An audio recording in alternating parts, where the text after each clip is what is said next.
Hello, everybody, and thank you for joining me today. It's Allan Laboucan with the Rocks and Stocks News Show. I've got one of my favorite guests and a sponsor of the shows in Ewan Downey from i-80 Gold.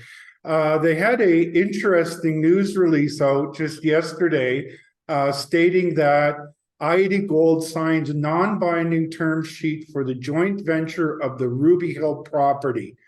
Ewan, I know this is a sensitive topic, so I'm going to sort of hand it over to you to deal with that, and then we can talk a little more about Ruby Hill itself. Yeah, well, Ruby Hill has really evolved for us over the last year, ever since we started drilling the Blackjack and Hilltop zones.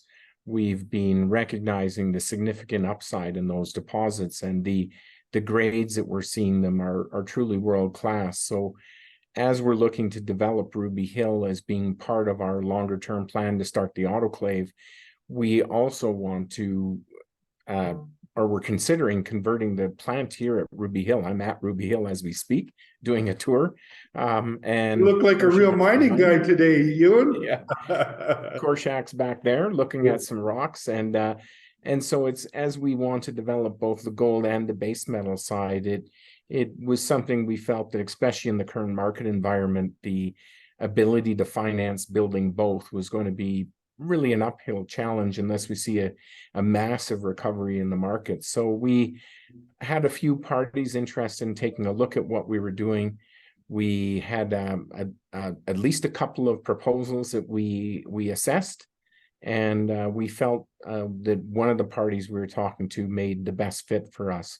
One of the main reasons for that is, as we put in the news release, that upon closing, we expect to be the majority partner and the operator. And that was pretty key so that we can continue advancing the projects at the rates that we need to achieve our goals.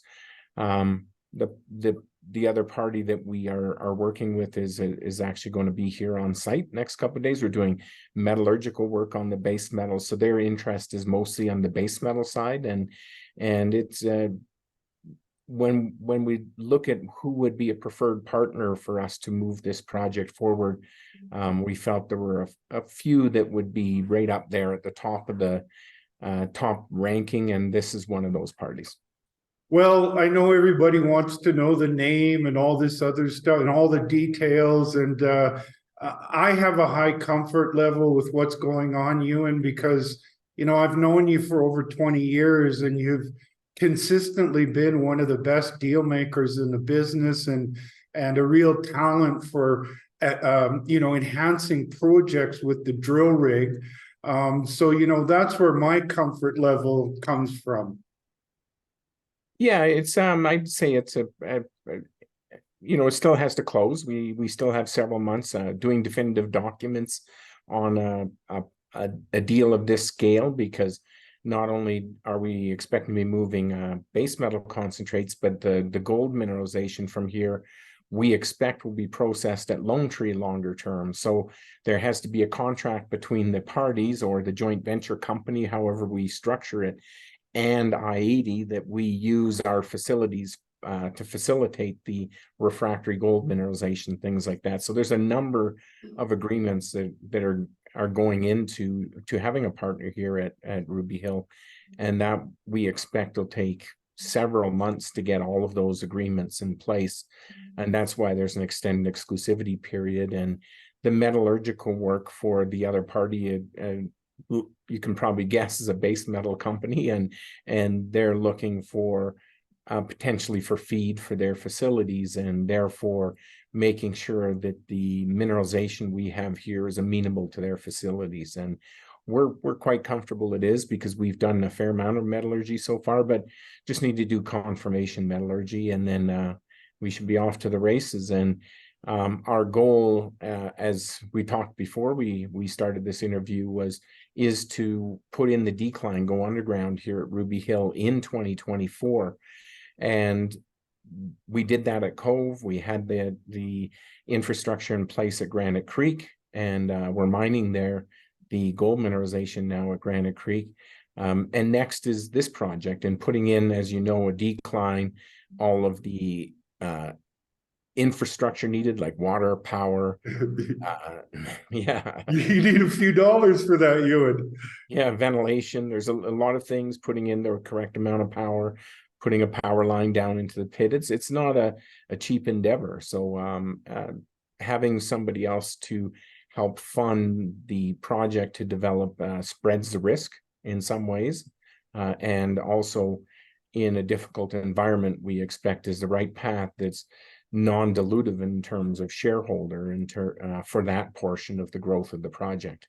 And I would advise people that want to understand more about the underground workings. You guys did a conference call a few days ago, and in that you show the sort of game plan of the underground efforts at Ruby Hill. And so they can get a scope of, this is a big endeavor. Yeah, it's going to be we're permanent, actually have 3 portals permanent, so that we can have portals out of both sides of the pit.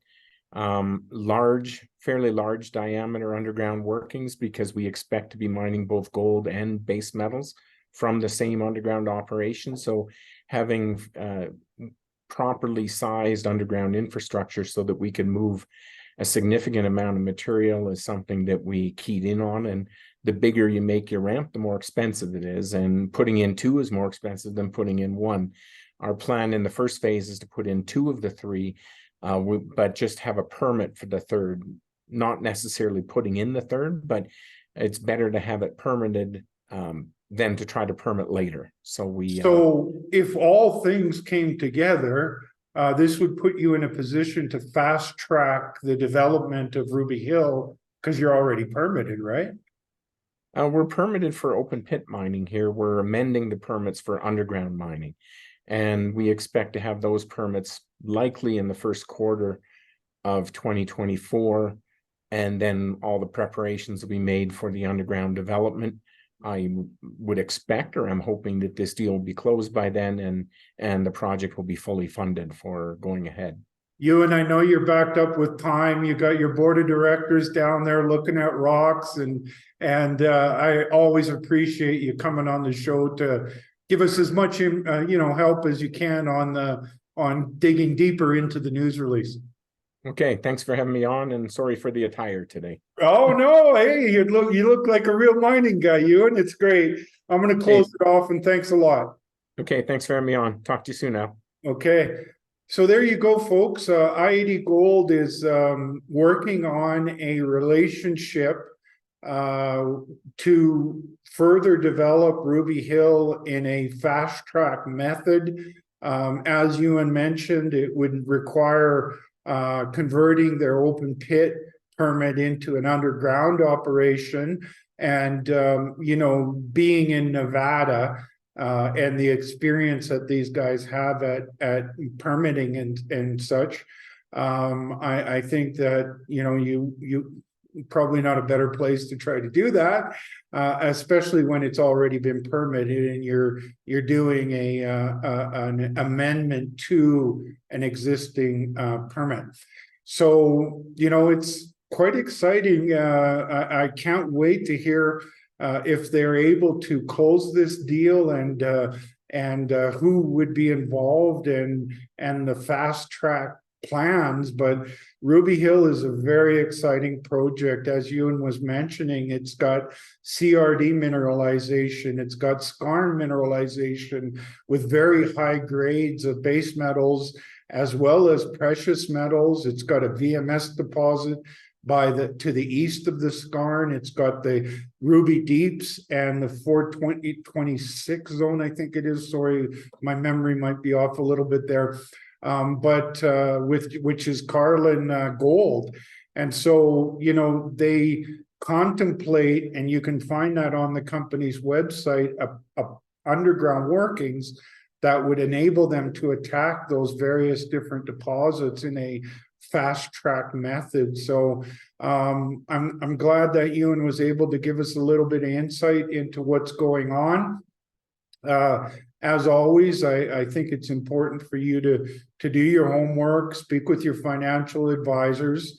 There's lots of great information on i-80 Gold's website that will help you with that assessment.